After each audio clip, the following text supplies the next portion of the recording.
అపోస్తలుడైన పౌలు కొలస్సీయులకు రాసిన పత్రిక 2వ అధ్యాయము మొదటి 2 వచనాలు కలిసి మనం ప్రార్థనాపూర్వకంగా చదువుకుందాం.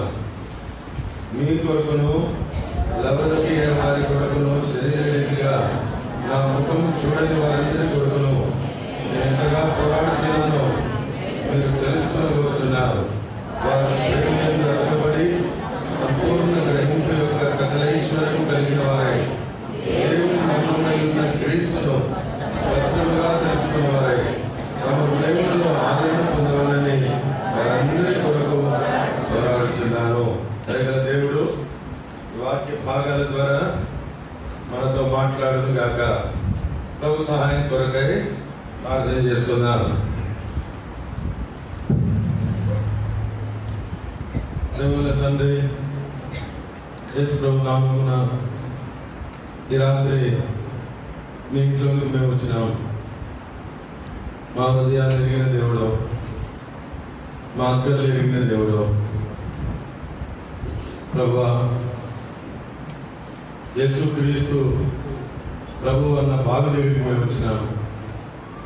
ఈ రాత్రి ఈ బావిలో నుండి మేము కొన్ని నీళ్లు చెందుకున్నటకు ప్రభా మీరే మాకు సాయం చేయండి. మా పితరులు ఎన్నో బావులు తవ్వినారు ప్రభా. ఆ బావులన్నీ ఫిలిష్తీయులు సాతానుకు చెందిన వారు మూసేశారు. నేటి దినాన మా బావులు ఎండిపోయినాయి. ఈ రాత్రి ఈ బావులను మీరు తెరవండి, నీ నామమును గనపరుచుకునండి. ఈ దాసుని నీ ప్రజల ఎదుట నిలబొట్టకైనను నీ వాక్యం వివరించటకైనను ఏ అర్హత లేని వాడిని నన్ను కనికరించండి, నన్ను కడగండి ప్రభువా, నన్ను ఖాళీ చేయండి, నన్ను మరుగు చేయండి. మీ మాటలతో నింపండి. మా సమయం దీవెనకరంగా చేయండి. నిత్యత్వంలో జ్ఞాపకం ఉంచుకునేదిగా చేయండి.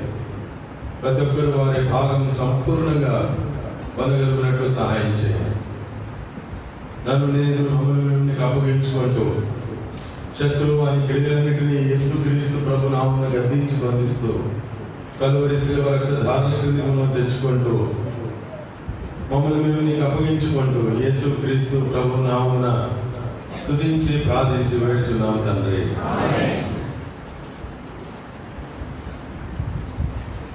ప్రభు యేసుక్రీస్తు వారి నామమున మీకు అందరికీ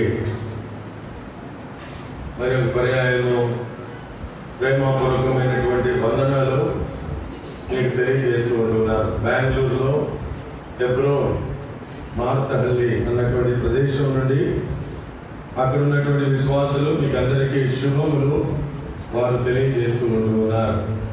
ఈ దినాల్లో మీ మధ్య ఉండటకు ప్రభు ఇచ్చినటువంటి కృపను బట్టి ప్రభుకి ఎంతగానో నేను వందనస్తుడై ఉంటున్నాను. ఈ దినాల్లో మీ మధ్య ఏం పంచుకోవాలా అన్నటువంటిది ప్రార్థన చేసినప్పుడు ప్రభు ఒక తలంపు తీసుకుని వచ్చాడు. ఆ తలంపును ఈ దినాల్లో మీ మధ్య ప్రభు నా హృదయం మీద వచ్చినటువంటివి మీతో పంచుకోవాలని నేను ఇష్టపడుతూ ఉంటున్నా. మనము ఈ దినాలు ధ్యానించే ఒక అంశం ఏంటంటే కొలస్సీ పత్రిక 2వ అధ్యాయం 2వ వచనం చివరి భాగంలో దేవుని మర్మమై ఉన్న క్రీస్తును స్పష్టముగా తెలుసుకున్న వారే. ఈ భాగాన్ని ఈ దినాల్లో మనము ధ్యానించేటువంటి వారంగా ఉంటున్నాం. ఈ పత్రిక పౌలు కొలస్సీ సంఘానికి రాస్తా ఉన్నాడు. మెటుకు కొలస్సీ సంఘాన్ని పౌలు దర్శించలే, పౌలు అక్కడ పరిచయం చేయలే. పౌలు జతపనివాడు తోడి దాసుడు ఎపఫ్రా ద్వారా దేవుడు అక్కడ సంఘాన్ని స్థాపించాడు. అయితే ఆ సంఘం ఎడల వారి ముఖం చూడకపోయినప్పటికీ వారి ఎడల దేవుని దాసుడు ఎంత శ్రద్ధ కలిగి ఉన్నాడో ఈ భాగాల్లో మనం చూడగలుగుతూ ఉంటున్నాం.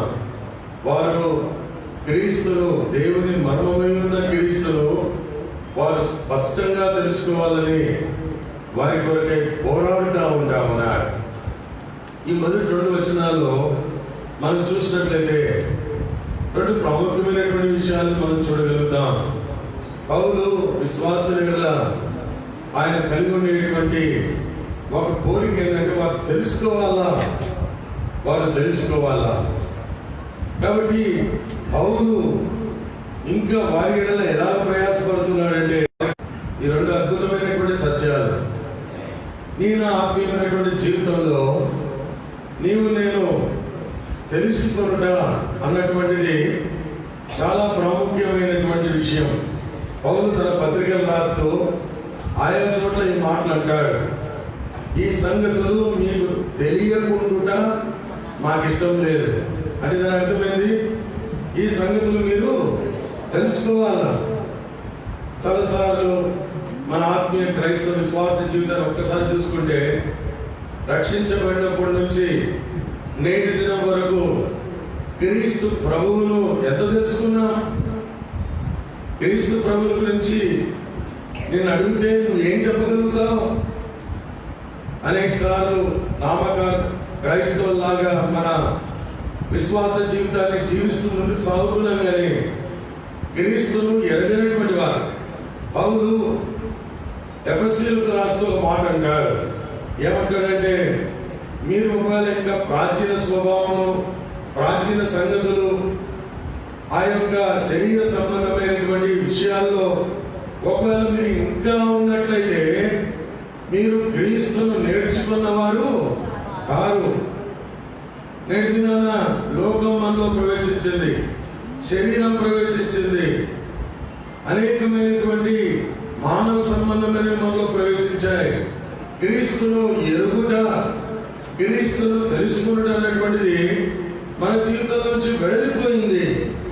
ఏవి తెలుసుకోవాలో వాటిని తెలుసుకోవడంలే, ఏవి తెలుసుకోకూడదో వాటి వెంబడి ప్రాకులాడుతూ ఉంటున్నాం.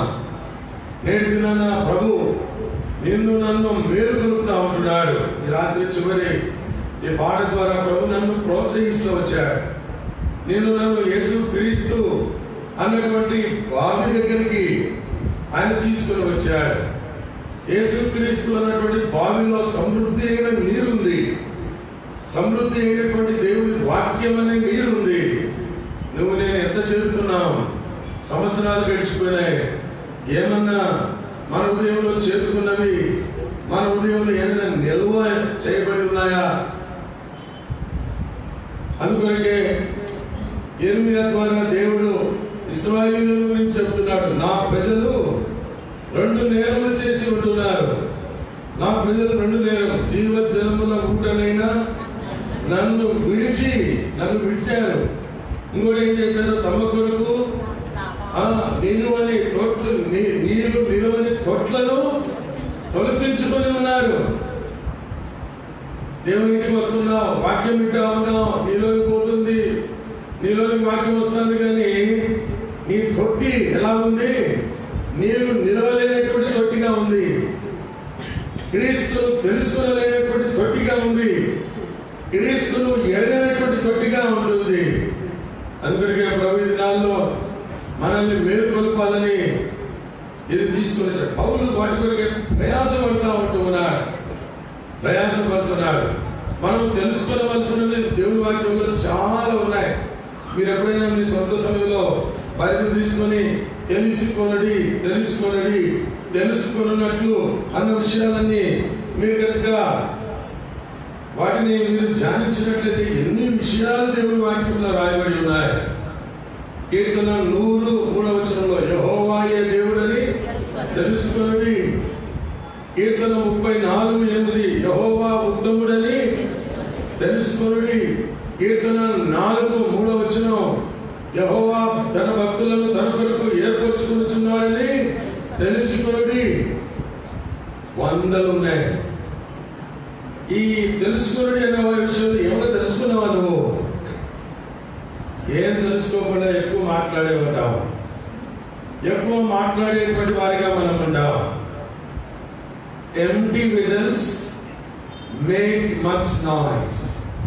ఖాళీ పాత్రలు ఎక్కువ శబ్దం చేస్తాయి, నిండిన పాత్రలు ఏముండదు, శబ్దం ఉండదు, నిలకడగా ఉంటుంది. కనుక నువ్వు నిండిన పాత్రగా, నిలకడగా ఉండే పాత్రగా, స్థిరమైనటువంటి పాత్రగా నువ్వు ఉండాలని ప్రభు కోరుతున్నాడు. దాని కొరకే ఇది ఒక అభ్యాసం, ఇది ఒక పరిశ్రమ. తెలుసుకోవడం అన్నటువంటిది నీ జీవితంలో ఇది కలిగి ఉండాలని ప్రభు కోరుతూ ఉంటున్నాడు. ఇంగ్లీష్ లో 2 ప్రావర్బ్స్ కానీ లేకపోతే ఇలా చెప్తారు, సేయింగ్స్ అని చెప్తారు. ఏంటంటే knowledge is life, ignorance is death. అంటే జ్ఞానము జీవాన్ని ఇస్తుంది, అజ్ఞానము మరణాన్ని తీసుకుని వస్తుంది. అంటే జ్ఞానం అంటే ఏంటి అంటే తెలుసుకునుట, ఎరుగుట. నాలెడ్జ్ అంటే నోయింగ్ అని అర్థం. కనుక మన ప్రభువు గురించి ఎంతగా మనం తెలుసుకుంటామో అంతగా ఏమొస్తుంది, మనకు జ్ఞానం వస్తుంది. కనుక నువ్వు నేను ఆ జ్ఞానంతో నింపబడాలని ప్రభు కోరుతూ ఉంటున్నాడు. కనుక ప్రేమైన సహోదరుడ సహోదరి, ఈ రాత్రి ప్రభు నీతో మాట్లాడు. నువ్వు ఇంకా ఆయన్ని ఎరగలేదేమో, నువ్వు ఇంకా ఆయన తెలుసుకోలేదేమో. ఆయన తెలుసుకుంటే ఏం పొందుతావు? దేవుని వాక్యంలో మనం ఎరుగు. ఎవరైనా చదవండి, యోహాను సువార్త 17వ అధ్యాయం 3వ వచనం. యోహాను సువార్త 17:3వ వచనం.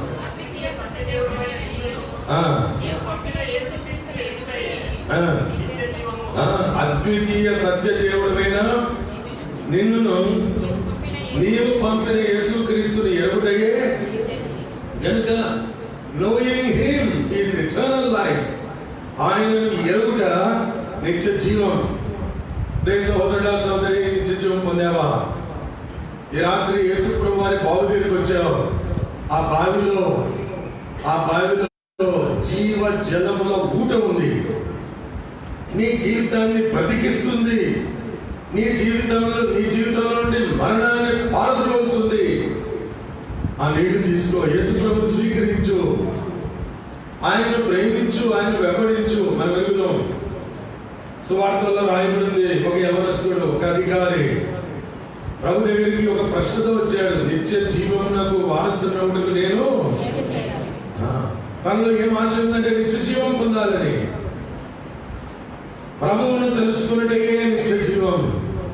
ప్రభు అంటా ఉన్నాడు అతనితో, ఏమన్నాడు? నీ కలిగినవన్నీ అమ్మి బీదలకు ఇచ్చి నన్ను వెంబడించు, పరలోకమందు నీకు ధనం కలుగును. ఆడు చాలా ఐశ్వర్యవంతుడు, మిక్కిలి ధనవంతుడు. ముఖం చిన్నపించుకొని వెళ్ళిపోయాడు. ఏమి ఇష్టంలే, దానికి ఏమి ఇష్టంలే. తన దగ్గర ఉండేటువంటివి అమ్మేదానికి ఇష్టంలే. నీ దగ్గర ఉండేటువంటి అమ్ముట అంటే అర్థమైంది, నువ్వు ఒకవేళ దాన్ని అమ్ముతే అవి నీకు చెందినవి కావు. కనుక ప్రియ సహోదరుడా సహోదరి, నీ దగ్గర చాలా ఉన్న విషయాలు, వాటిని అమ్మేదానికి ఇష్టంలే, తీసేసేదానికి ఇష్టపడలే, దూరపరిచేదానికి ఇష్టపడలే, పారవేసేదానికి ఇష్టపడలే. ఈ రాత్రి ప్రభు నీతో మాట్లాడుతున్నాడు. నువ్వు నిత్య జీవం కావాలంటే ఆయన ఎరుగు. కనుక ప్రభు నీకు ఆజ్ఞాపించినటువంటివి నువ్వు చెయ్యి. కనుక అప్పుడు నువ్వు నిత్య జీవాన్ని పొందుతావు. ఆయన ఎరుగుట ద్వారా నిత్య జీవాన్ని నువ్వు పొందుతావు. ఎప్పుడైతే నిత్య జీవాన్ని పొందుతావో ఆత్మలో బలవంతుడు అవుతావు. దానియేలు గ్రంథం 11వ అధ్యాయం 32వ వచనంలో, తమ దేవుని ఎరుగువారు బలము కలిగి, చాలు, తమ దేవుని ఎరుగు వారికి ఏముంది? బలం ఉంది. కనుక ఆయన ఎరుగుట, knowing him is eternal life, knowing him is power. అది ఎంతో బలాన్ని ఇచ్చేటువంటిది. 1 తెస్సలోనికీయులకు రాసిన పత్రిక 4వ అధ్యాయం 3 వచనాలు కనుక మనం చదివినట్లయితే, తమ ఘటములను కాపాడుకునుట ఎరిగి ఉండడం ద్వారా పరిశుద్ధతను పొందేటువంటి వారంగా మనం ఉన్నాం. ఆయన ఎరుగుట ద్వారా పరిశుద్ధత. ఎన్నో దీవెనలు ఉన్నాయి, మన అంశం అది కాదు. అయితే ఈ రాత్రి కూడికొచ్చిన నీవు ఆయన్ని ఎరగకుండా పోవద్దు, ఆయన తెలుసుకోకుండా పోవద్దు, ఆయన స్వీకరించకుండా పోవద్దు. నీ జీవితంలో దేవునికి కానివి, నువ్వు తీసివేయవలసినవి, అమ్మివేయవలసినవి ఏవేవైతే ఉన్నాయో ప్రభుత్వం చెప్పు. అయ్యా, ఇవి నా దగ్గర నుంచి పోవడంలే, పోవడంలే, నేను తీసివేయలేకపోతా ఉన్నాను. ఏదో ఒక పాపం నిన్ను పట్టింది, ఏదో ఒక పాపం నిన్ను పట్టి పీడిస్తా ఉంది. నువ్వు నువ్వెంత ప్రయత్నం చేస్తావు, విడిపించుకోలేకపోతున్నావు. ఈ రాత్రి దేవుడు నీకు పరిపూర్ణమైన విడుదల, స్వాతంత్రం తన కుమారుని ద్వారా నీకు ఇవ్వాలని ఇష్టపడుతున్నాడు. కుమారుడు మిమ్మల్ని స్వతంత్రులుగా చేసిన ఎడల నిజముగా మీరు స్వతంత్రులయ్యుందురు. ఈ రాత్రి ప్రభు నిన్ను స్వతంత్రుడిగా చేయని ఇష్టపడుతున్నాడు. ఆయన్ని ఎదుగు, నిత్య జీవం పొందు, స్వతంత్రుడిగా కా. దీని కొరకే పౌలు ఏం చేస్తా ఉన్నాడు? పోరాడుతా ఉన్నాడు. దేవుని దాసులు, దేవుని దైవజనులు ఎంతమంది నీ కొరకు ప్రయాసపడతా ఉన్నారో, పోరాడుతా ఉన్నారో. నీ ఆత్మీయ జీవితాన్ని చక్కదిద్దేదానికి, సరైన పునాది మీదకి తీసుకుని వచ్చేదానికి ఒకసారి గుర్తించు.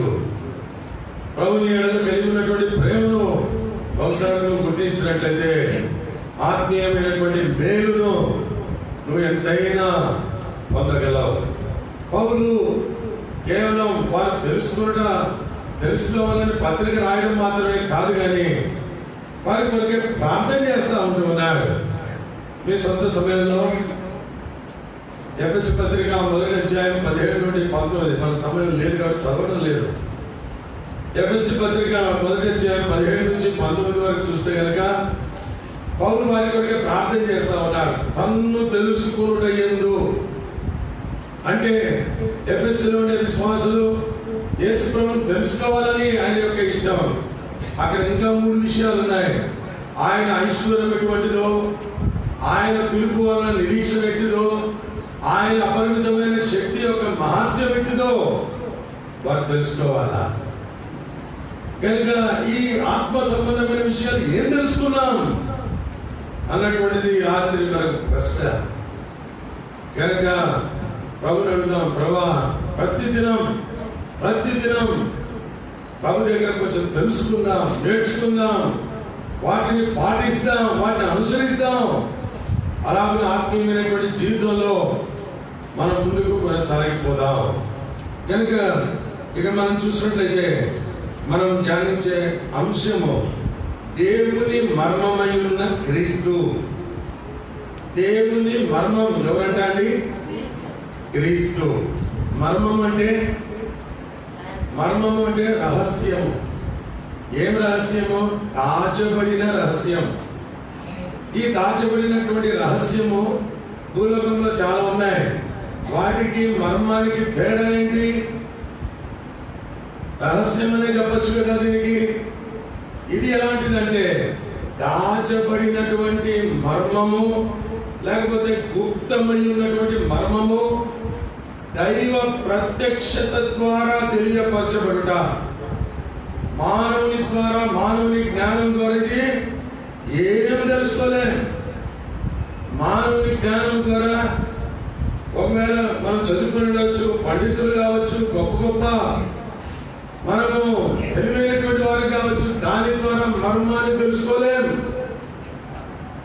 కనుక దేవుని మర్మం మనకు దాచబడింది. ఎట్లా బయలుపరచబడుతుందంటే బై డివైన్ రెవల్యూషన్, దైవికమైనటువంటి ప్రత్యక్షత ద్వారానే ఇది బయలుపరచబడుతుంది.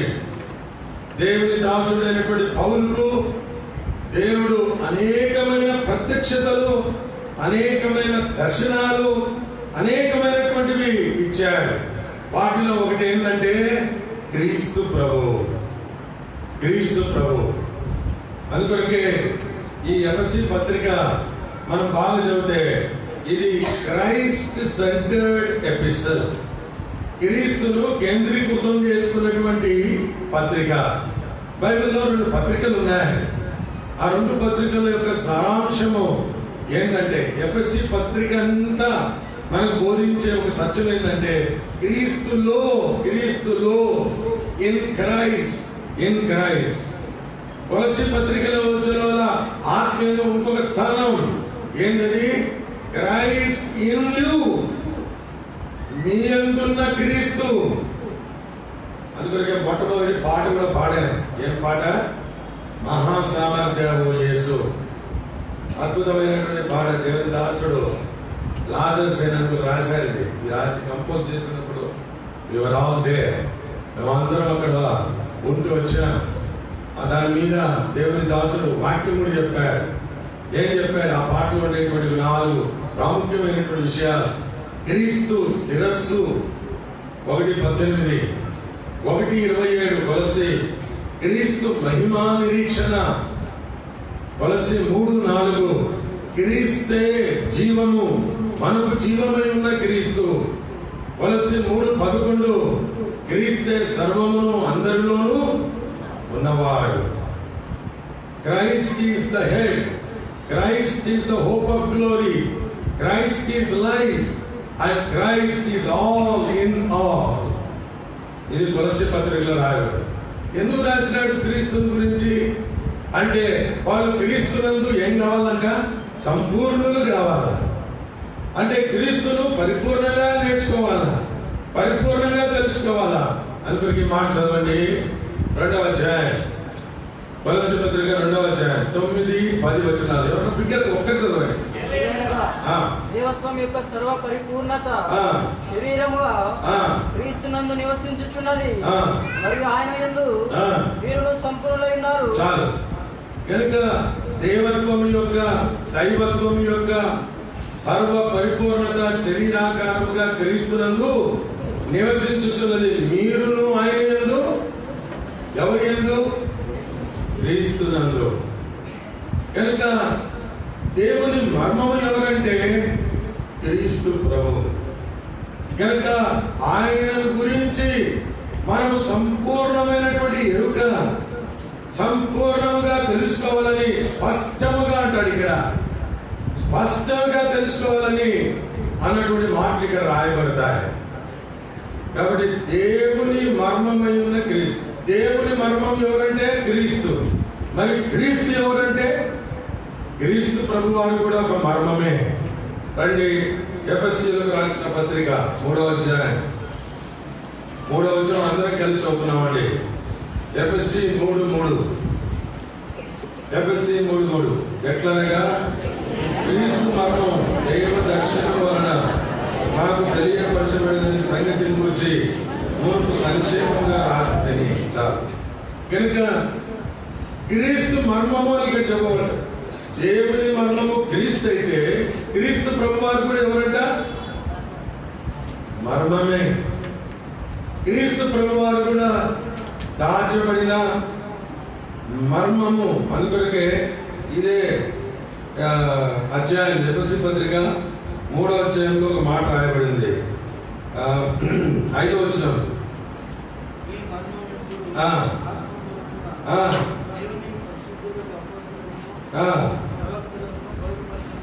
ఉన్నట్టుగా పూర్వకాలముల యందు మనుషులకు, పూర్వకాలంలో ఈ మర్మం ఏం కదా తెలియపరచబడలే. అయితే ఈ మర్మాన్ని దేవుడు ఎవరికి ఇచ్చాడు? దేవుని పరిశుద్ధులకు, అపోస్తలులకు, ప్రవక్తలకు ఏం చేశాడు? బయలుపరిచాడు. దైవ ప్రత్యక్షత ద్వారా ఇది బయలుపరచబడింది. క్రీస్తు ప్రభు అన్నటువంటిది బయలుపరచబడ్డాడు. ఇప్పుడు క్రీస్తు ప్రభు వారి మర్మం అయితే ఈ క్రీస్తు ప్రభు వారిని నేను ఎట్లా తెలుసుకోవాలా అంటే, ఈ క్రీస్తు ప్రభువులో దాగి ఉండే మరి 7 మర్మాలు ఉన్నాయి. 7 మర్మాలు ఉన్నాయి.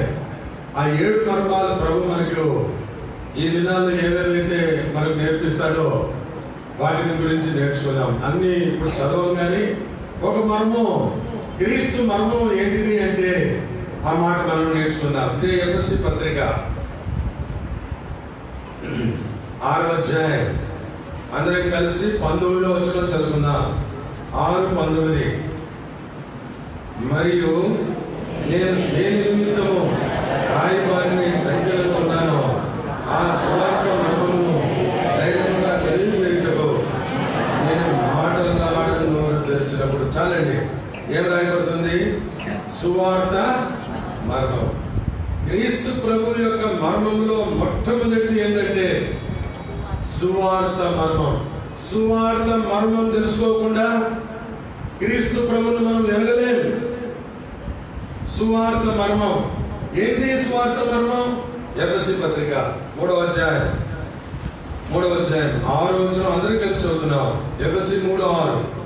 ఈ మర్మం ఏదనగా అన్ని జనులు సువార్త వలన క్రీస్తు యేసునందు యూదులతో పాటు సమాన వారసులను, ఒక శరీరముందని సాటి అవయవులను, వాగ్దానంలో పాలువారులై ఉన్నారని తెలియే. కనుక ఇక్కడ మనం చూస్తే ఈ సువార్త వలన ఈ మర్మం ఏంటంటే, సువార్త ద్వారా అన్యజనులు ఏమవుతున్నారు? యూదులతో పాటు సమాన వారసులు. యూదులతో పాటు సమాన వారసులు. ఇంకా ఒక శరీరమందరి సాటి అవయవములు. ఇంకా మూడవది వాగ్దానములో. మనం ఎవరమండి? మనం ఎవరు? నేను గమ్మునైపోతే ఎవరం? మనం యూదులమా? కాదు. ఎవరం? అన్ని జనులం. మనం అన్ని జనులం అంటే యూదులతో సమానమైనటువంటి వారసత్వము, పౌరసత్వము, సమానమైనటువంటి వారికి ఉన్న నిబంధన, వారికి ఉన్నటువంటి వాగ్దానాలు మనకు చెందినవి కావు. కనుక మనల్ని వాళ్ళతో కలిపిందేది సువార్త. ఎంత అద్భుతమైంది కదండి! ఈ సువార్త ఎవరి ద్వారా బయటకు వచ్చింది? క్రీస్తు ప్రభు ద్వారా. క్రీస్తు ప్రభు ద్వారా ఈ సువార్త బయటకు వస్తూ వచ్చింది. అందుకొరకే యేసు ప్రభు వారి యొక్క ఆరంభ జీవితాన్ని కనుక మనం చూసినప్పుడు, అన్ని చదివేదానికి మనకు సమయం లేదు కానీ కొన్ని అలాగే రెఫరెన్స్ చెప్పేసి మనం చెప్పుకుంటా ఉన్నా. ప్రభువైన యేసుక్రీస్తు వారు శరీరధారిగా ఉన్న దినాల్లో ఆయన వాడుకు చొప్పున దేవాలయానికి వెళ్ళాడు. అక్కడ ఉన్నటువంటి యెషయా గ్రంథం తెరిచి చదివాడు. దాంట్లో ప్రభు ఆత్మ నా మీద ఉన్నది, బీదలకు సువార్త ప్రకటించుటకు ఆయన నన్ను అభిషేకించను. కనుక ఆ మాటలన్నీ కింద ఉన్న మాటలన్నీ చదివి ఆయన కూర్చొని ఒక మాట అన్నాడు. ఏమన్నాడు? నేడు ఈ మాటలు మీ వినికిడిలో నెరవేరినవి. అంటే యేసు ఎందుకు వచ్చినాడు? సువార్త ప్రకటించడానికి వచ్చినాడు. చదవండి మత్తయి సువార్త 4వ అధ్యాయం 17వ వచనం. మత్తయి 4:17. నుండి యేసు పరలోక రాజ్యము సమీపించి ఉన్నది కనుక వారు మనసు పొందుడని చెప్పుచు ప్రకటింప మొదలు పెట్టెను. ప్రభువారు పరలోక రాజ్యాన్ని గురించి సువార్త ప్రకటించడం ఆరంభిస్తా వచ్చినాడు. నేను ఆ తలంపు ఏంటంటే, ప్రభువారు సువార్త ప్రకటించడంలో ఉద్దేశం ఏంటి? ప్రభువారు సువార్త ప్రకటించడం ఉద్దేశం ఏంటంటే, చదివిపోయినటువంటి యూదులు మాత్రమే కాదు, లేకపోతే నశించిన ఇశ్రాయేలు మాత్రమే కాదు, నీ ఎడల నా ఎడల కూడా కోరిక కలిగిన వాడే అన్యజనులమైనటువంటి మనల్ని ఇశ్రాయేలీయులతో, యూదులతో సమాన వారసులు, సాటి అవయవాలు, వాగ్దానంలో పాలివారిగా ప్రియమైనటువంటి ప్రభు నిన్ను నన్ను చేశాడు. అంటే సువార్త ఎంత ఆశీర్వాదకరమైనది కదా, ఎంత ధన్యకరమైనటువంటిది. ఈ సువార్త మర్మం ద్వారా నీవు నేను నిరీక్షణ పొందినాం, ఆశీర్వాదం పొందినాం, ఆత్మీయమైన మేలు పొందాం. అలాగున ఎన్నో దీవెనలకు కారణమైనటువంటి సువార్త మర్మం క్రీస్తు ద్వారా బయలుపరచబడింది. మనం అన్ని జనులం అంటే బయట ఉండవలసినటువంటి వారం, వెలుపట ఉండవలసినటువంటి వారం. అన్ని జనులకు బైబిల్ గ్రంథంలో ఏమైనా ఒక పేరు చెప్పగలుగుతారా? అన్ని జనులకు బైబిల్ ఇవ్వబడిన ఒక పేరు. మనం ఏ మతమైనా కావచ్చు, ఏ కులమైనా కావచ్చు, మనకి ఇవ్వబడిన ఒక పేరు ఏమిటో తెలుసా అండి? రండి, ప్రకటన గ్రంథం 22వ అధ్యాయం 15వ వచనం, 22-15. కుక్కలను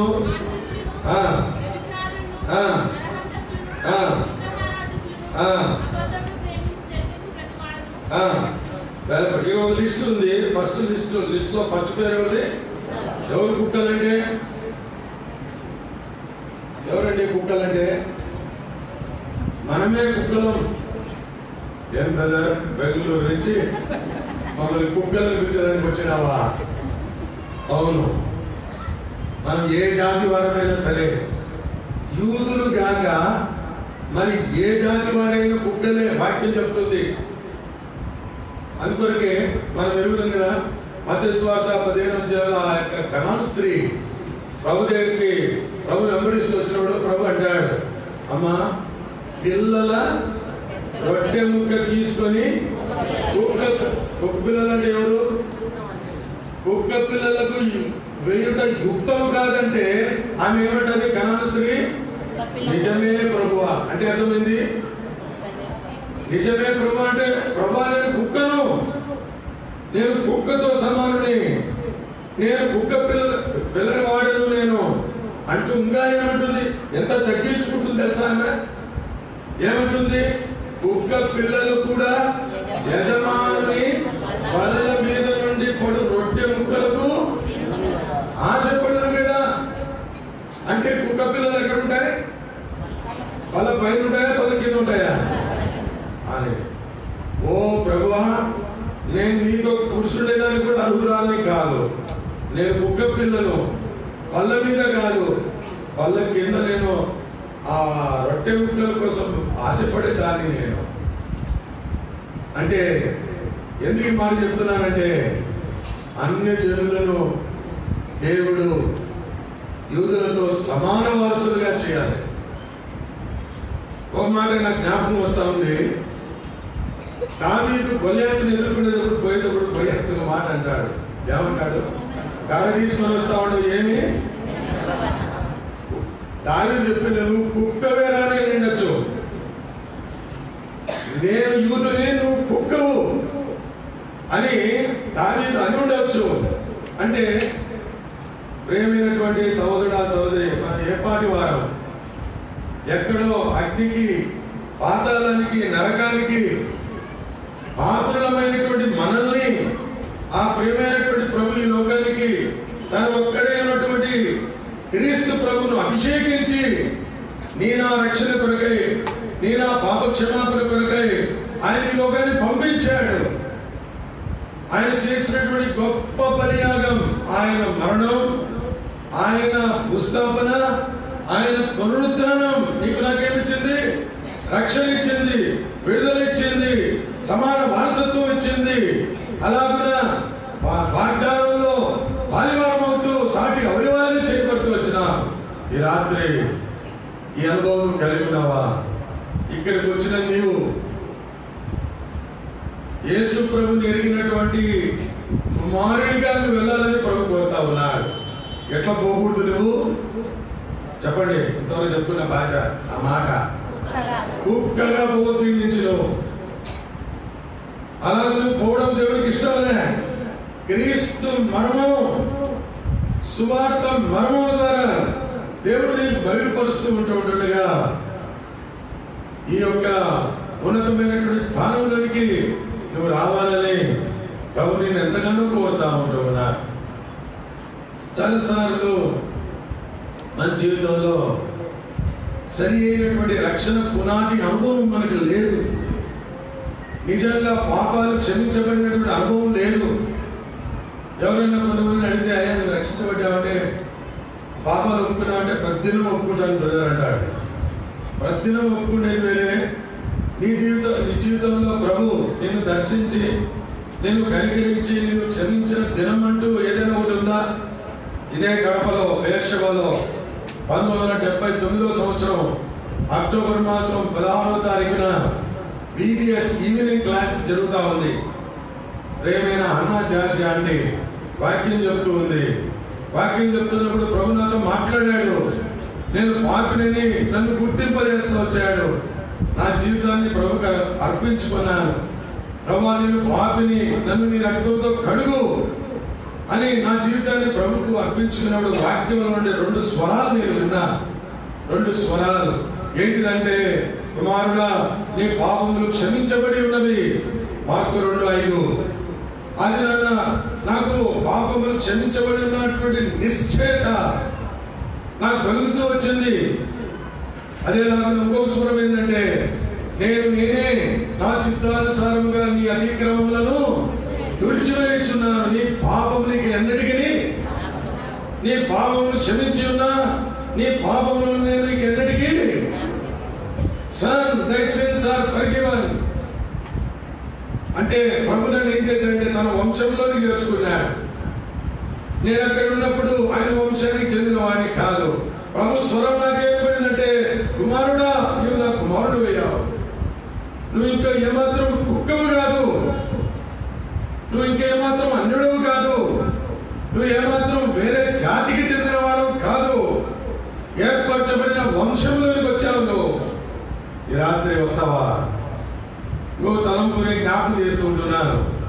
ఆ 12 ఏళ్ల రక్తస్రావ రోగం కలిగిన స్త్రీ, ఆయన వస్త్రపు చెంగు పుట్టగా రక్తదాన కట్టి బాగైంది. ప్రభు అన్నాడు, ఎవరు నన్ను ముట్టారు, ప్రభావం నాలో నుండి బయలుపడింది అంటున్నప్పుడు వాళ్ళు అంటారు, ఎంతో మందికి ఇక్కడ స్త్రీతో పడుతుంది మీద పడుతున్నారు ప్రభా. అప్పుడు అన్నాడు, ఎవరో నన్ను ముట్టారు. అప్పుడు ఆమె భయపడుతూ ముందుకు వచ్చి ఆమె తన వృత్తాంతం అంతా చెప్పింది. అప్పుడు ప్రభు ఏమన్నాడు? అదే కదా ముందు గుర్తున్నారు మీరు, కుమారి. ఎందుకు ఆమెను పిలిపించి చెప్పించుకోవాలా? ఆయన తెలుసు కదా, ఆమెకు తెలుసు కదా బాగైపోయిందని. అంటే వచ్చినటువంటి ఆమెను అట్లాగే పంపించడం దేవునికి ఇష్టం లే. ఏమని ఆమెను సంబోధించి ఆమెను తన యొక్క కుటుంబంలోనికి చేర్చుకొని, కుమారి నేను ఎవరు అనలేదేమో. ఈ అనుభవం ఒకవేళ మీకుందో లేదో, కుమారుడా కుమారి, ఈ రాత్రి ప్రభు నీకు పిలుస్తూ ఉన్నాడు. నువ్వు ఇక మీద అన్యుడవు కాదు. ఈ సువార్త యొక్క సత్యం, సువార్త యొక్క మర్మం నేను ఆయన వంశంలోనికి తీసుకుని వస్తుంది, ఆయన శరీరంలోనికి తీసుకుని వస్తుంది. ఆయన వాగ్దానాలన్నీ నీవే. ఇవి నీవు తీసుకుని ఇక్కడి నువ్వు వచ్చినట్టుగా వెళ్ళిపోవద్దు. నువ్వు ఇంకా ఆయన వంశంలోనికి రాకుండా బయట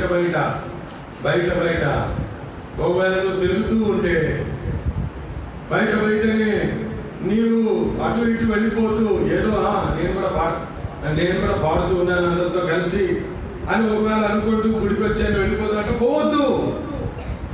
ఆయన కుమార్తెగా ఇది సువార్త యొక్క మర్మం.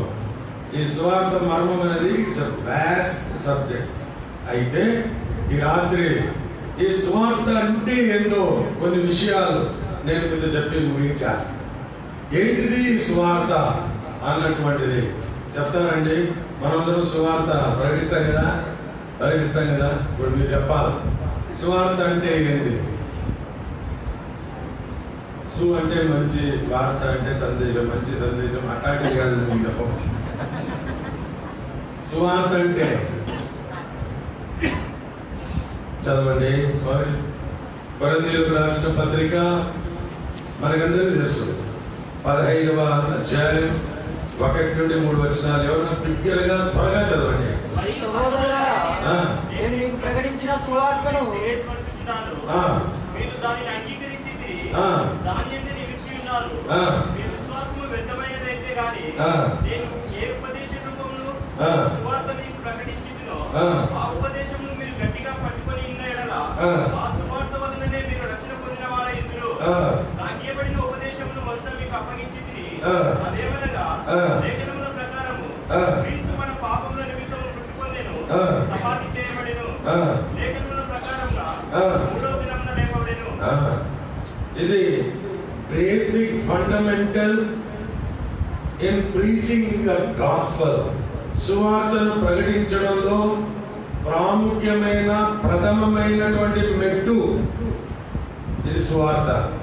ఏంటి సువార్త అంటే క్రీస్తు మన పాపముల కొరకు చనిపోయాను, సమాధి చేయబడెను, లేఖనముల ప్రకారం 3వ దినమున ఆయన మరణ భూస్థాపన పునరుద్ధానము ప్రకటించుటయే సువార్త. కాబట్టి మన సువార్తలో చాలాసార్లు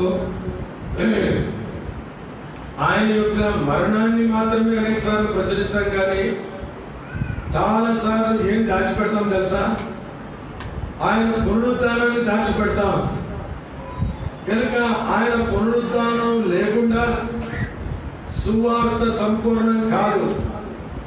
అందుకే పౌలు ఇదే 15వ వచనంలో రాస్తాడు, క్రీస్తు మృతి చెంది తిరిగి లేపబడని యెడల మీ విశ్వాసము వ్యర్థమే. కనుక ఆయన లేపబడకపోతే మనకు నిరీక్షణ లేదు, మనకు రక్షణ లేదు, మనకు విశ్వాసం లేదు. కనుక మనం స్వార్థ ప్రకటించడంలో చాలా ప్రాముఖ్యమైనది. ఈ 3 ప్రాముఖ్యమైనటువంటివిగా ఈ స్వార్థ మరణంలో ప్రథమ భాగం ఇది. దీన్ని నేను ప్రకటించాలి. ఎట్లా ప్రకటించాలా? చాలాసార్లు ఈ అనుభవం మనం లేకుండా నోటితో చెప్తాం. అందుకొరకే ఆ సువార్త ద్వారా ఇతరులు ఈ దేవుని చెంతకు రాని వారిగానే మీరు ఎన్నిసార్లు చెప్పిన అబద్ధాలు, నేను ఎన్నిసార్లు చెప్పిన వినడం వెళ్ళా. ఒకసారి నిన్ను నీగా పరీక్షించుకో. నీ జీవితంలో ఈ అనుభవం, ఈ 3 అంతల అనుభవం నీ జీవితంలో ఉందా? నేను క్రీస్తు నా పాపముల కొరకై, క్రీస్తు మన పాపముల కొరకై మరణించెను అన్న అనుభవం నా జీవితంలో నేను కలిగి ఉండకుండా నేను సువార్తను ప్రకటిస్తే అది ఏమాత్రము శక్తివంతంగా ఉండనే ఉండదు. కనుక మొట్టమొదటిగా మన జీవితంలో క్రీస్తు ప్రభు యొక్క మరణంతో మనం ఏం కావాలా? ఐక్యపరచబడాలి. We must be identified with the death, burial, resurrection of Christ. ఆయన మరణపు నేను చనిపోకుండా, నేను నా పాపంలో కొరకే రేపటి దినం బాప్టిజం ఉంది, బాప్తిస్మాలు ఉన్నాయి. ఏంటి అర్థం? రేపు వాళ్ళు బాప్తిజం తీసుకుంటారు. ఏంటి దాని అర్థము? క్రీస్తు నా పాపంలో కొరకై చనిపోయాడు, నేను కూడా నా పాపంలో కొరకై చనిపోయాడు. నేను క్రీస్తు కొరకై చనిపోయినానట. నువ్వేం చనిపోవడం అవసరం లేదు. ఫస్ట్ ఆఫ్ ఆల్ అంటే తర్వాత చనిపోవచ్చు, రక్షణ పొందిన తర్వాత. రక్షణ పొందకముందే నేను చనిపోవడం అనేటువంటిది ఉండదు. కనుక మొట్టమొదటిగా ఏంటంటే నేను నా పాపంలో కొరకే, నేను నా పాపంలో కొరకు చనిపోయినప్పుడే నా ద్వారా ఇతరులకు ఏమొస్తుంది? జీవం వస్తుంది. మనం పాట పాడతాం కదా, నీ మరణమే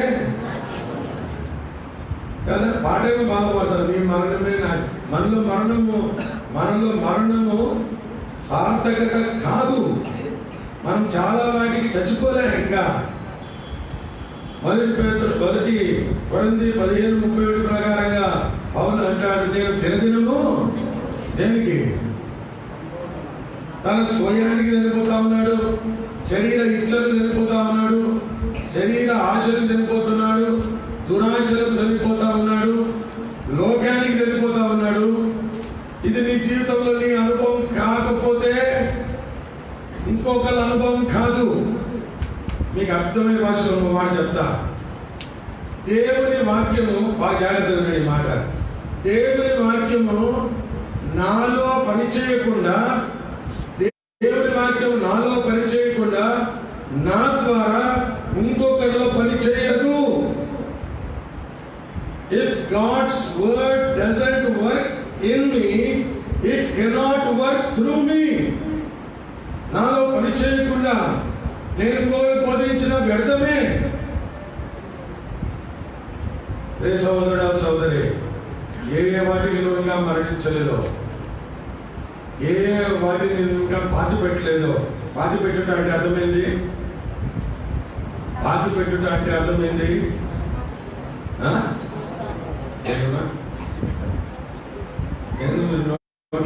అంటే విడిచిపెట్టుట. పాతి పెట్టుట అనేది ఏం జ్ఞాపకం చేయబడుతుందంటే సెపరేషన్, వేరుపరచబడుట, ప్రత్యేకపరచబడుట. మొట్టమొదటిగా చనిపోవుట, రెండవది వాటి నుంచి వేరై ప్రత్యేకపరచబడుట. ఈ అనుభవం ఎప్పుడైతే మనం కలిగి ఉంటామో అప్పుడు ఏం చేస్తాడు ప్రభు? మనల్ని ఆయనతో కూడా లేపుతాడు. అది పునరుద్ధానం. రే సహోదరుడా సహోదరి, ఈ అనుభవం నీకు లేకుండా నువ్వు ఎన్నిసార్లు ఇది 15:3 వచ్చిన ఎన్నిసార్లు నువ్వు సువార్త మైక్ పెట్టుకొని చెప్పినా ఒకళ్ళు కూడా పనిచేయదు. జాగ్రత్తగా ఈ మాటలు ప్రభు నీతో చెప్పాలని, క్రీస్తును స్పష్టముగా తెలుసుకున్నట, సువార్త మర్మం స్పష్టంగా మనం తెలుసుకోవాలని ప్రభు ఈ మాటలు సెలవిస్తా ఉంటున్నాడు. నువ్వు ఒకసారి నీ జీవితంలో ఇది అభ్యాసం చేయి. సంపూర్ణంగా వేటి కొరకు చనిపోవాలో చనిపో, సిలువను అనుమతించు. నీ జీవితంలో ఏవేవైతే చెప్పబడాలో ప్రభు ఏం చేస్తాడు, ఆ తన సిలువ వలన ఆ ద్వేషమును సంహరించి చంపుతాడైన. ఆ ద్వేషము, ఆ శత్రుత్వం, ఆ విరోధం ఆయన తొలగిస్తాడు, చంపుతాడు. తొలగించి ఆయన మరణం అనగా మనలో మరణం సార్థకత అవుట ద్వారా మృతి చెందినవై మనల్ని సజీవులుగా చేస్తాడు. తర్వాత రెండవది వేరే అనుభవం, క్రీస్తుతో లేపబడేటువంటి అనుభవం. ఇది నిజంగా అనుభవించి నేను చెప్తున్నా, జాగ్రత్తగా దీన్ని ఆలోచించి మీరు చేయాలని కోరుతున్నాను. ప్రతి దినం ఒక్కొక్కరిని మీరు ప్రభు దగ్గర తీసుకొని రాగలుగుతారు. చాలా విచారకరమైందంటే we have matter, we have material, అంతా ఉంది మన దగ్గర, సబ్జెక్ట్ అంతా ఉంది. We are failed in practical life. క్రియాపూర్వకమైన వాస్తవికమైన జీవితాన్ని జీవించడంలో మనం ఎంతో విఫలం ఎత్తు వచ్చాము. క్రీస్తు మర్మం, సువార్త మర్మం. సువార్త మర్మం మొట్టమొదటిగా ఆయన మరణ, భూస్థాపన, పునరుత్థానాలతో ఆరంభించబడుతుంది. గలతీ పత్రికలన్నీ రాయబడినటువంటి మాట. ఇది మొట్టమొదటి. సువార్త అంటే ఆయన మరణము, భూస్థాపన, జస్ట్ వాటితో మనం ఐడెంటిఫై కావాలి, ఐక్యపరచుకోవాలి. రెండవది అంతేనా? సువార్త అంటే చెప్పండి మీరు. సువార్త అంటే ఏంటి? సువార్త అంటే అదే మనకి చదివింది, చనిపోయిందే, ఇప్పుడు చదివింది. ఇంకా సువార్త అంటే ఆయన ప్రేమ, ఆయన మరణంలో ఆయన ప్రేమ ఉంది, ఆయన కృప ఉంది, సమాధానం ఉంది, సర్వము ఆయన మరణ, భూస్థాపన, పునరుద్ధానం. నేను ఎందుకంటే మీ మాట చెప్పాలని ఇష్టపడుతున్నాను. అనేక సార్లు కేవలం కొద్ది వాటితో మనం సువార్త ప్రకటించేస్తాం. ఇంకొక మాట చదువుదామండి. ఏంటి సువార్త? 2వ కొరింథీయులకు రాసిన పత్రిక 4వ అధ్యాయం 4వ వచనం అందరం కలిసి చదువుదామండి. 2వ కొరింథీ 4:4.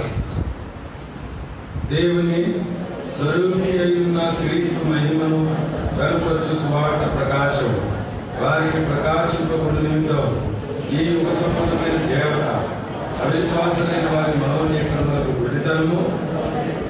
ఇక్కడ ఒక మాట ఉంది, జాగ్రత్తగా ఆలకించి మనం దీన్ని నేర్చుకోగలుగుతాం. దేవుని స్వరూపి అయి ఉన్న క్రీస్తు మహిమను కనుపరచు, క్రీస్తు మహిమను కనపరిచే సువార్త దేంట్లో ఉంది? క్రీస్తు మహిమను కనపరిచే సువార్త దేంట్లో ఉంది? దేవుని స్వరూపంలో. అంటే మనం బయటికి సువార్త కొరకు వెళ్ళినప్పుడు ఆయన మరణము, భూస్థాపన, పునరుద్ధానమే కాదు, కానీ దేని గురించి కూడా మనం చెప్పాలా? ఆయన స్వరూపం, ఆయన స్వరూపం. యేసు ప్రభు స్వరూపం ఏంది? బైబిల్లో చాలా రెఫరెన్సెస్ ఉన్నాయి, మీకు తెలుసు. దేవుడు ప్రేమ, ఆయన మహిమా స్వరూపి, సత్య స్వరూపి కదా, ఇలాంటి మాటలన్నీ ఉన్నాయి. అంటే దీని అర్థం ఏంటంటే దేవుని స్వరూపం గురించి నువ్వు ప్రకటించుట, అది ఏంటి? సువార్త, మహిమగల సువార్త. క్రీస్తు మహిమను గుర్తుపెట్టుకోండి. ప్రతి చోట సువార్త మనం టచ్ అయ్యే చోటల్లా క్రీస్తు ఉన్నాడు కనుక క్రీస్తు మహిమను కనుపరిచే సువార్త ప్రకాశం ఏంటి అంటే ఆయన యొక్క స్వరూపం. ఇక్కడ ప్రాముఖ్యం, ఆయన స్వరూపం మనలో లేకుండా ఆయన స్వరూపం మనలో లేకుండా ఆయన స్వరూపాన్ని గురించి ఇంకొకరికి చెప్పలేము. ఆయన స్వరూపం ఎట్లా వస్తుందంటే బైబిల్లో చాలా విషయాలు ఉన్నాయి. ఒక్క తలం మాత్రమే చెప్పి ఇంకో అంశానికి వెళ్ళాలి. ఇదే 2వ కొరింథీ పత్రిక 3వ అధ్యాయం 18వ వచనం ఎవరు చదవండి. మనమందరమును లేని ముఖముతో ప్రభు యొక్క మహిమను అద్దము వలె ప్రతిఫలింప చేయుచు మహిమ నుండి అధిక మహిమను పొందుచు ప్రభు ఆత్మ చేత ఆ పోలికగానే మార్చబడుచున్నాము. ఎట్లా మార్చబడతాం? ఆయన పోలికలోనికి, ఆయన స్వరూపంలోనికి. ప్రభువుకు ఆత్మ చేత. ప్రభు మనలో ఏముంచాడు? తన ఆత్మను ఉంచాడు. ఆయన ఆత్మ, కుమారుని ఆత్మ, పరిశుద్ధాత్మ దేవుని మనలోని పంపించాడు. ఈ పరిశుద్ధాత్ముడు చేసేటువంటి పనులు, పరిశుద్ధాత్మ దేవుని పని ప్రాముఖ్యత, పరిశుద్ధాత్మ దేవుడు చేసేటువంటి పనులు ప్రాముఖ్యతలు దేవుని వాక్యంలో అనేకలు ఉన్నాయి. వాటిలో ఒకటి ఏంటంటే ఆయన పోలికలోనికి మనల్ని తీసుకొని వస్తారు. పరిశుద్ధాత్మ దేవుడు ఆ పోలికలోనికి నిన్ను తీసుకొని వస్తాడు. అందుకొరకే ఏ దినమైతే మనము ప్రభుని అంగీకరించామో ఎఫ్ఎస్సి 1:13 ద్వారా ఆత్మ ముద్ర వేశాడు. ఎఫ్ఎస్సి 1:14 ద్వారా ఆత్మను సంచలనంగా ఉంచినాడు. రోమాపత్రిక 8వ అధ్యాయం 14వ వచనం ద్వారా ఆత్మ ద్వారా నడిపిస్తా ఉన్నాడు. ఆత్మ ద్వారా సహాయం చేస్తా ఉన్నాడు. ఆత్మ ద్వారా జీవింపజేస్తా ఉన్నాడు కదా. ఈ మాటలు ఉన్నాయి. ఎందుకు ఇంత ప్రయాసపడతా ఉన్నాడు పరిశుద్ధాత్ముడు అంటే? ఆయన రూపం నీలో ఏర్పడాలని, ఆయన పోలిక నీలో ఉండాలని. ప్రభువుకు ఆత్మ చేత ఆ పోలికగానే మనము అంటే ఇక్కడ ఒక ప్రాముఖ్యమైన ఒక సత్యం ఏంటంటే ప్రభు యొక్క స్వరూపం, ప్రభు యొక్క ఆత్మ ద్వారా నువ్వు పొంది నీవు కనుక సువార్త, ఆయన స్వరూపాన్ని గురించి, ఆయన ముఖ వర్చస్సుల గురించి నువ్వు కనుక ప్రకటిస్తూ వచ్చినప్పుడు ప్రజలు రక్షణలోనికి వస్తారు. సువార్త మర్మం ఉన్నటువంటిది ఏమవుతుంది? అది పరిపూర్ణంగా నెరవేర్చబడుతుంది. చాలాసార్లు we are failure in preaching the very image of Christ. క్రీస్తు ప్రభు యొక్క స్వరూపాన్ని ప్రకటించడంలో మనం విఫలమైపోయాం. చాలా కాలం కిందట హైదరాబాద్లో ఫలక్నామా అనే ప్రదేశంలో ఎక్కడో నుంచి సహోదరులు వెళ్ళి అక్కడ స్వార్థ ప్రకటించారు. ఏం ప్రకటించారని చెప్పను కానీ ఏ స్వరూపం గురించి అయితే మాట్లాడగా వేరే స్వరూపం ఎత్తే లోపల ఒక్క విధానంలో వాళ్ళని కొట్టి అందరిని కొట్టి వాళ్ళని ఎంతో గాయపరిచారు. వాళ్ళు అక్కడున్న రైల్వే స్టేషన్కి పరిగెత్తుకుంటూ వచ్చి ఆ రైల్వే స్టేషన్లో భక్తుల కిందికి దూరి ఏదో రీతిగా తిరిగి హెబ్రోన్ చేరుకుంటా వచ్చినారు. భక్సింగా గేట్ దగ్గర ఉంటూ వీళ్ళు వస్తున్నాయి అంటే బైబిల్ తీసేసారు, కాల్ చేశారు. భక్సింగ్ గారు వాళ్ళు అంటూ వచ్చినారు, ఇట్లా మమ్మల్ని కొట్టారంటే ఆయన అన్నాడు, ఎందుకు కొట్టాడు మిమ్మల్ని? అప్పుడు ఒకరు చెప్పినారు, బ్రదర్ వేరే స్వరూపం గురించి మేము బిగిన్ చేసినా మాట్లాడేదాన్ని. ఎవరు చెప్పమన్నారు?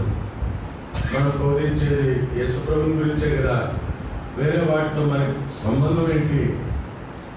అయితే వారి దెబ్బలు చూసి బ్రదర్ ఏమనుకుండా బుక్కులలో ఉండేవాళ్ళు చెప్పాడు, అందరికి ఒక్కొక్కరు బైబిల్ ఇచ్చి పంపించేయండి అని చెప్పాడు. సహోదరుడా సహోదరి, యేసు ప్రభు యొక్క సువార్తను ప్రకటించేటప్పుడు వేరే ఏ స్వరూపం గురించి మాట్లాడదు. That is not our subject. అది మన యొక్క అంశమే కానే కాదు.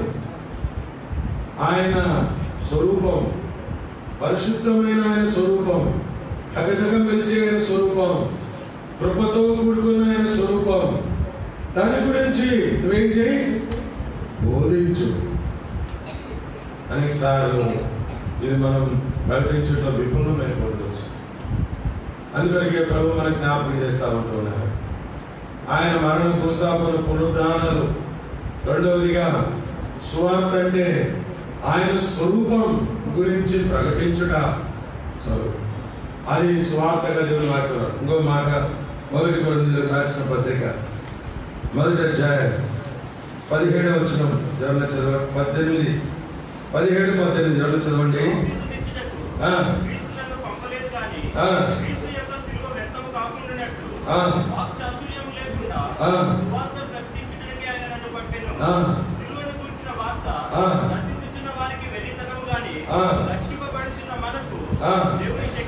కనుక ఇక్కడ విషయం రాయబడుతుంది. ఏంటి? ఏమి సువార్త? ఏమి సువార్త? క్రీస్తు శిలువను గురించిన ఏంటంట ఇది?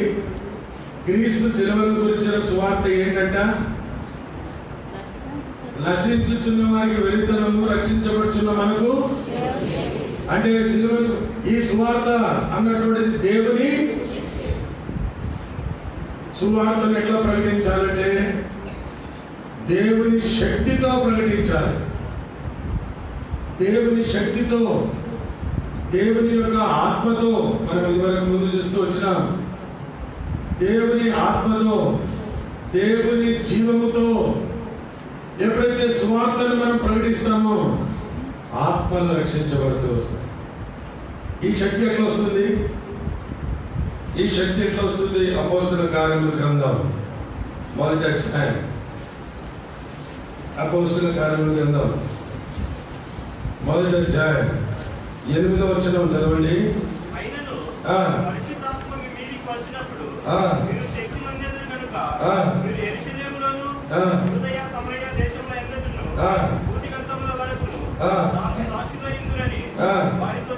కనుక మీరు శక్తి నొందెదరు. ఎట్లా వస్తుంది శక్తి? పరిశుద్ధాత్మ మీ మీదికి. పరిశుద్ధాత్ముడు ఎప్పుడు వస్తాడు మన మీదికి? పరిశుద్ధాత్మ ద్వారా ఎప్పుడు మనం నింపబడతాం? 4వ వచనం చదవండి. అపోస్తలుల కార్యములు 1:4. చదవండి.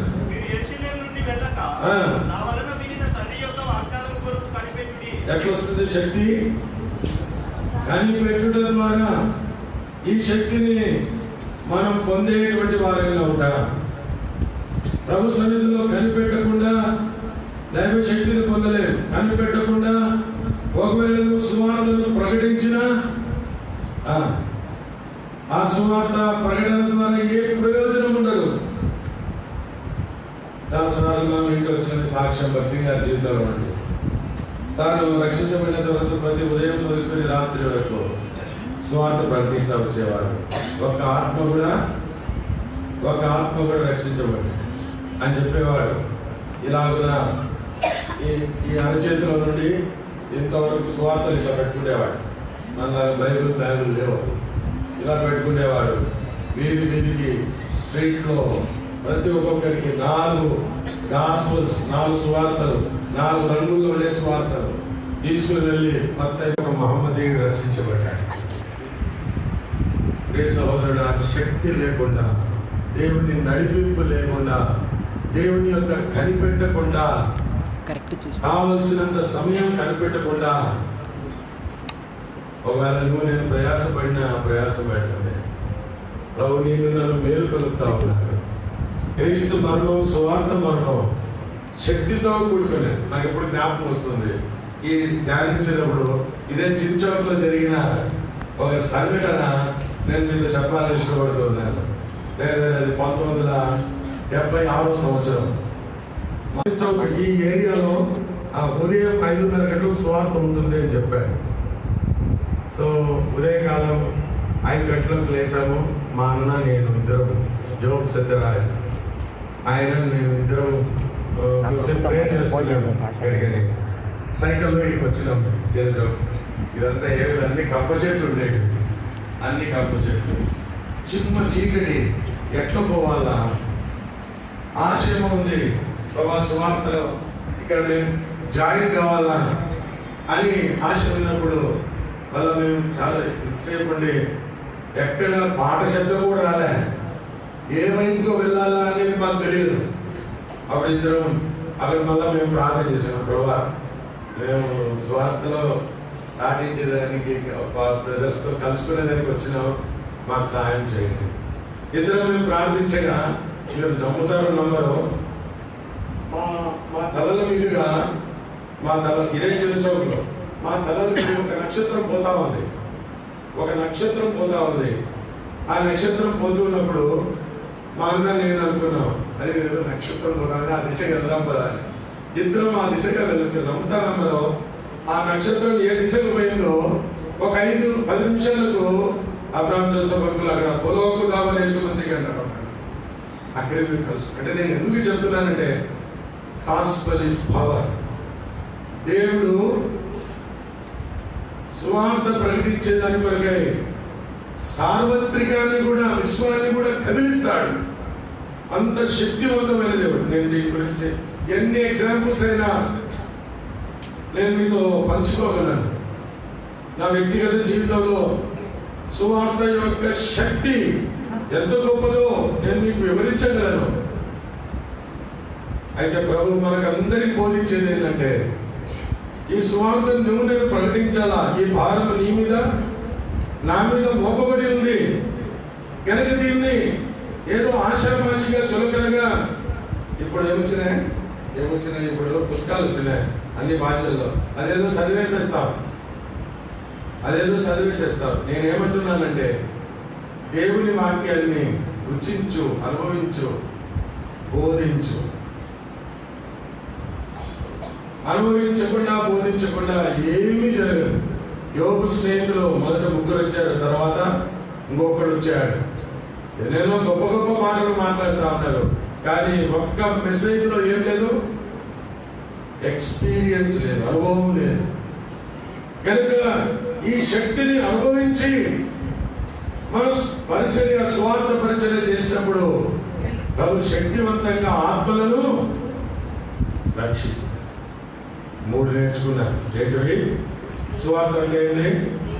ఆయన మరణ ప్రస్తాపన. రెండవది ఏంటి?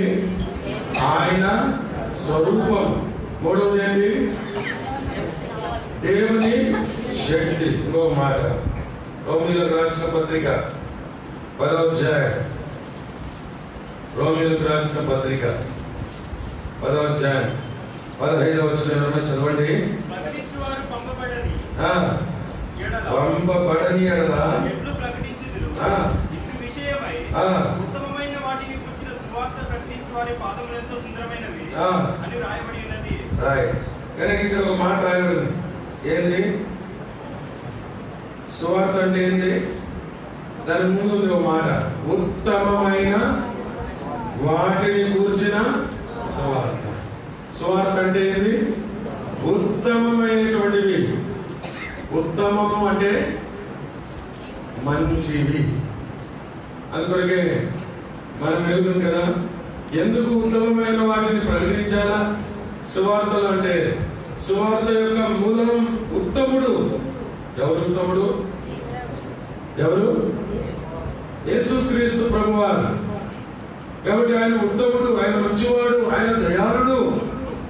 అదే వరకు చెప్పుకుంటూ వచ్చాను కదా, 34 కీర్తన 8వ వచనంలో యెహోవా ఉత్తముడని రుచి చూచి తెలుసు. 105వ కీర్తన 3వ వచనం యెహోవా దయాళుడు, ఆయన కృప నిరంతరముండును, ఆయనకు కృతజ్ఞత.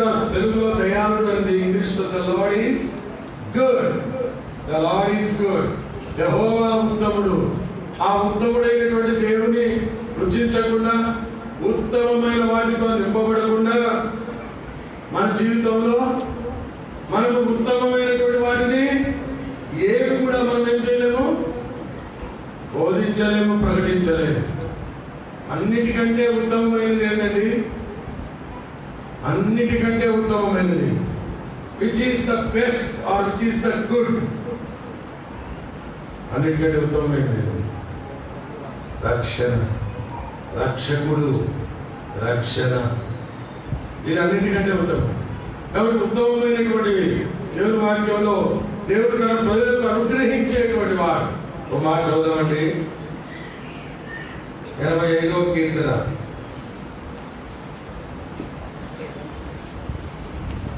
కీర్తనలు 85. 12వ వచనం. యెహోవా ఉత్తమమైన దానిని అనుగ్రహించును, మన భూమి దాని ఫలమిచ్చును. చాలు. కనుక యెహోవా ఉత్తమమైన దానిని అనుగ్రహించును.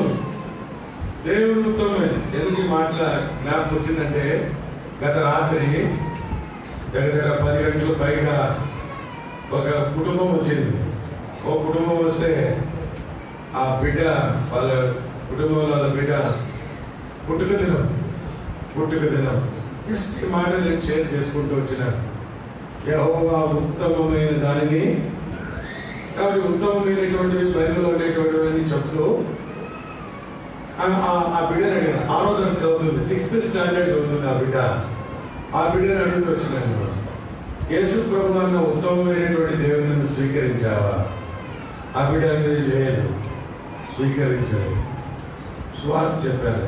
సువార్త కేవలం ఉత్తమమైన వాటి గురించి పంచుకున్నప్పుడు ఆ బిడ్డ ఏడుస్తా ఉంది. 6వ తరగతి చదివే బిడ్డ. ఆ బిడ్డ ఏడుస్తుంది, వెక్కి ఏడుస్తుంది. అయిపోయిన తర్వాత ఆ బిడ్డతో అన్నాడు, పాప ప్రార్థన చేస్తావా? క్రీస్తు ప్రభుని హృదయంలోనికి స్వీకరిస్తావా, ఆహ్వానిస్తావా అంటే నాకు బాగా గుర్తుంది. గత రాత్రి ఆ బిడ్డ కన్నీటితో పాపాలు ఒప్పుకునింది. పాపాలను ఒప్పుకొని యేసుతో అంగీకరించింది. వాళ్ళ తల్లిదండ్రులకు ఎక్కడ లేదు సంతోషం. వచ్చింది ఏదో కేక్ కట్ చేసుకొని మీ దగ్గర ప్రార్థన చేయించుకొని వెళ్ళిపోవాలని మేము వచ్చినాం. మా బిడ్డ రక్షించబడింది. ఏ సహోదరుడా, సహోదరి, మనం ఉత్తమమైన వాటితో నింపబడ్డప్పుడు అది ఇతరులు కూడా స్వీకరిస్తారు, ఇతరులు కూడా వాటిని పొందుతారు. అందుకొరకే ఉత్తమమైన వాటిని ప్రకటించు వారు, సువార్త ఉత్తమమైన వాటిని గురించి ప్రకటించేటువంటివి. నీ జీవితంలో ఎన్నడైనా ఈ ఉత్తమమైనటువంటి వాటిని గురించి ఎవరిదైనా పంచుకున్నావా? ప్రభు నేను అడుగుతూ ఉంటున్నా. ఈ ఉత్తమమైనటువంటిది మనలో ఎంతగా ఉంటుందో ప్రజలు మన ప్రభు దగ్గరికి వారు ఆకర్షించబడతారు. అందుకొరకే ప్రభు సువార్త మర్మంలో 4 విషయాన్ని మనం బోధిస్తూ ఉంటున్నాడు. కనుక ఆయన ఉత్తమమైనది అనుగ్రహించేవారు. యాకోబు 1:17లో ఎవ్రీ గుడ్ గిఫ్ట్ అని ఇంగ్లీష్ భాషలో రాయబడుతుంది. శ్రేష్టమైన ప్రతి శ్రేష్టమైన, తెలుగు భాషలో సూపర్లేటివ్ డిగ్రీలో రాశారు, ఇంగ్లీష్లో ఎవ్రీ గుడ్ గిఫ్ట్ అని రాయాలి. కాబట్టి ప్రతి మంచిది ఆయన యొక్క నుండి మనం పొంది ఆ మంచి ఈవుల గురించి, ఉత్తమమైన వాటి గురించి మనం బోధించాలని ప్రభు మనతో కోరుతున్నాం. చివరికి ఒక మాట చెప్పి నేను ముగించేస్తున్నాను. ఎఫెసీయులకు రాసినటువంటి పత్రిక 1వ అధ్యాయం 13వ వచనం అందరికీ కలిసి చదువుతున్నాం. ఎఫెసీ 1:13 మీరును సత్యవాక్యమును అనగా మీ రక్షణ సువార్తను విని క్రీస్తునందు విశ్వాసం ఉంచి వాగ్దానం చేయబడిన ఆత్మచేత తెలుసుకోవాలి. ఇక్కడ కూడా సువార్త. ఏంటి సువార్త అంటే? చెప్పండి. అదే మీ రక్షణ సువార్త అంటే ఏంటి? బాగానే ఉంది. అక్కడ చాలా మనకు భాషను అర్థమయ్యేటట్టు రాసినారు. ఏమి రాబడింది? సత్యవాక్యమును అనగా. సత్యవాక్యమును అనగా అంటే అర్థమైంది. సత్యవాక్యం అంటే ఏంటి అర్థం? సత్యవాక్యం అంటే అర్థం ఏంది? మీ రక్షణ. కాబట్టి సువార్త చాటించే సమయంలో చాలా జాగ్రత్తగా అందరూ గుర్తుపెట్టుకోవాలని చెప్తారు. ఏంటంటే మనం బోధించాల్సింది ఏంటి? వాక్యం, సత్యవాక్యం.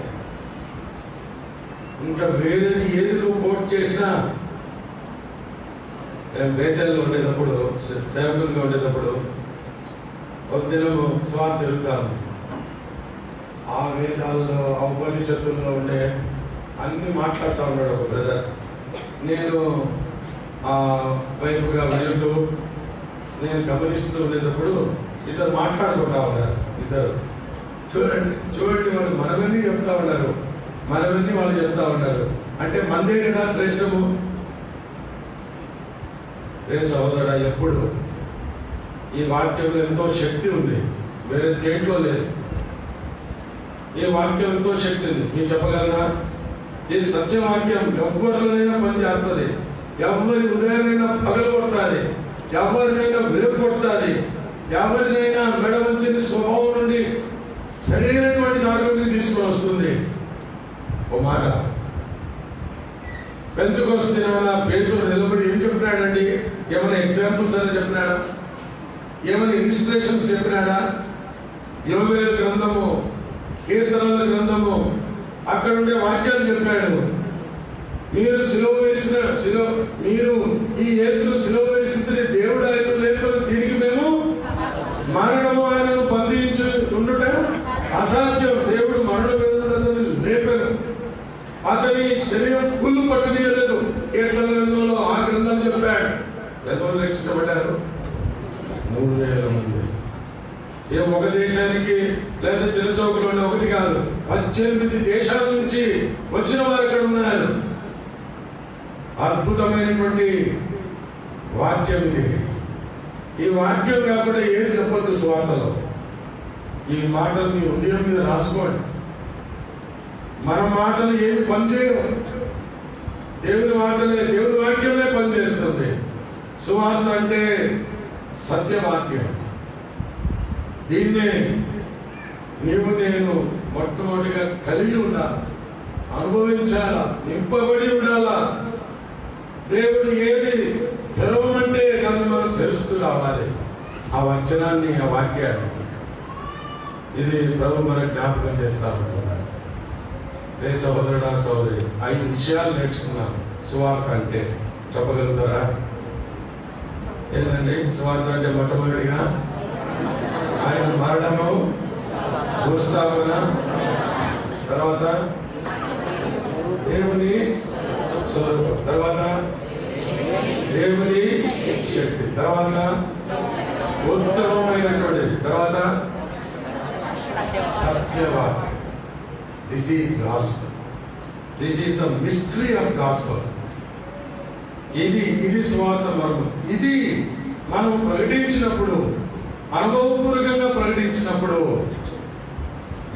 అన్యజనులు అనేకులు సమాన వారసులు అవుతారు, సాటి అవయవాలుగా అవుతారు, వాగ్దానంలో పాలివారు అవుతారు. ఇది ప్రభు జ్ఞాపకం చేస్తున్నారు. క్రీస్తు మర్మం ఏంటి అంటే సువార్త. సువార్త వలన కనుక సహోదరుడా, సహోదరి, ఈ అనుభవంతో సువార్త ప్రకటించు. మళ్ళీ ఎప్పుడైనా నేను కలుసుకున్నప్పుడు నన్ను అడుగు, ఎంతమందిని ప్రభు నీ ద్వారా ఆకర్షించాడో చెప్తాడు. క్రైస్తవ విశ్వాస జీవితం నామకార్థంగా గడపొద్దు, శక్తివంతంగా గడుపు. ఎంతో దేవుని కొరకే రోషంగా నువ్వు జీవించు, అనేకులను సంపాదించు.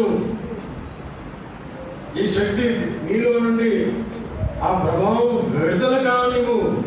ఇది ప్రభు కోరుతున్నా. కడప పట్టణం గురించి ఎప్పుడు నాకు చాలా, అంటే I'm proud of Kadapa. Kadapa అంటే ఎంత గర్వం అంటే సువార్త ప్రకటించడంలో ఛాంపియన్ ఈ యొక్క పట్టణం. గొప్ప దైవజనుడు ఉన్నాడు ఇక్కడ, సువార్త ప్రకటించే దైవజనుడు. నెక్స్ట్ దినాన ఎలా జరుగుతుందో. మాకైతే కర్ణాటకలో సువార్త ద్వారాలు మూయబడ్డాయి. సువార్త కరపత్రిక ఇవ్వడం కూడా మాకు చాలా కష్టం. మీకు తెరవబడిన ద్వారాలు మీరేమాత్రం మౌనంగా ఉండదండి. ప్రభు ఆత్మ చేత నడిపించబడి ప్రభు యొక్క కృప ద్వారా మీరు దీన్ని కొనసాగించాలని మేము మిమ్మల్ని కోరుతుంటున్నాం. ఓ తలంపు, అబ్రహాము దినాలలో ఫిలిస్తీయులు అబ్రహాము తవ్విన బావులని ఏం చేశాడు? అయితే ఇస్సాకు అబ్రహాము తవ్విన బావులను ఫిలిస్తీయులు కూర్చివేస్తే ఇస్సాకు మళ్ళా ఏం చేస్తా వచ్చాడు? ఇది నా పని, నా భారం. ఏంటంటే మన పితరులు, గొప్ప గొప్ప దైవజనులు వాళ్ళు ఈ సువార్త కొరకు ఎంతో పోరాడారు. వారు ఆరంభించినవి చాలా చోట్ల కూలిపోయినాయి. ఈ బావులు కూలిపోయినాయి. చాలా చాలా ఆత్మీయమైన బావులు. కనుక ప్రభు నీతో నాతో మాట్లాడుతూ ఉంటుండగా, నీ జీవితంలో సువార్త బావి అది తెరవబడిందిగా ఉందా, మూయబడిందిగా ఉందా? అయితే ప్రభుకు చెప్పు, ఓ ప్రభువా, నేను నీ ప్రేమ వార్తను ప్రకటించి ఎందుకు అయిపోయిందో, నా జీవితంలో శత్రువు ఈ బావిని పూడ్చేసింది. అయ్యా నీ చెంతకు నేను వస్తూ ఉన్నా, తెరిచేయ అంటే ప్రభునికి సాయం చేస్తారు. ఇంకా ఎవరైనా ఈ సువార్త ద్వారా ప్రభుని ఇంకా ఎరగకుండా ఉంటే, నీ కొరకై రక్షకుడు క్రీస్తు ప్రభు శిలువలో పలు బాధల నుండి రక్తం కాల్చి చనిపోయి సమాధి చేయబడి మృత్యుంజయుడే తిరిగి లేచాడు. నేను తనతో ఆయన కూర్చుండబెట్టాలని, సాటి అవయవాలుగా నేను చేయాలని ఆయన ఇష్టపడుతూ ఉంటే, నేను కఠిన హృదయం పగలగొట్టు, ప్రభు కొరకే తెరచు. ప్రభుతో చెప్పు, ప్రభు నేను పాపిని, నీ సంతానంలో వంశంలో లేను, నన్ను చేర్చుకో అయ్యా. నువ్వు అడిగితే ప్రభు నిన్ను కనికరించి రక్షిస్తాను. అలా చేయటకు ప్రభు మనకు సహాయం చేయండి.